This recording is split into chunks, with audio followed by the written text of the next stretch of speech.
లేజర్తో ఇలా అంటే మ్యాజిక్ లాగా చిగురు మొత్తం ఇన్ఫెక్షన్ తగ్గిపోదు. Hi, I'm doctor Shamana. Patient వచ్చారు. ఆయనకి చిగురు మొత్తం ఇన్ఫెక్షన్ వచ్చేసి ఎముక కరిగిపోయింది. ఆయన హైదరాబాద్లో ఒక క్లినిక్కి వెళ్ళి చూపించుకుంటే లేజర్ సర్జరీ చేద్దామని సజెస్ట్ చేశారంట. సో ఆయన సెకండ్ ఒపీనియన్ కోసం వచ్చారు. అయితే ఆయనకి ఏంటి, ఎక్స్రే చూస్తే లోపల ఎముక మొత్తం అరిగిపోయింది.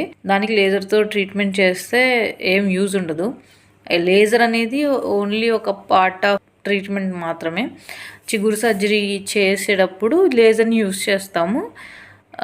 అది కొంచెం రిజల్ట్ ఎక్కువ చూపిస్తుంది. అంతేగాని ఎముక అరిగిపోయిన దానికి ఎముక మెటీరియల్ పెట్టి చిగురు సర్జరీ చేసేదానికిను ఊరికే లేజర్తో ఇలా అంటే మ్యాజిక్ లాగా చిగురు మొత్తం ఇన్ఫెక్షన్ తగ్గిపోదు. లేజర్ ట్రీట్మెంట్ చేయించుకున్నా కానీ ఆ చిగురు ప్రాబ్లం మళ్ళీ అలానే ఉంటుంది.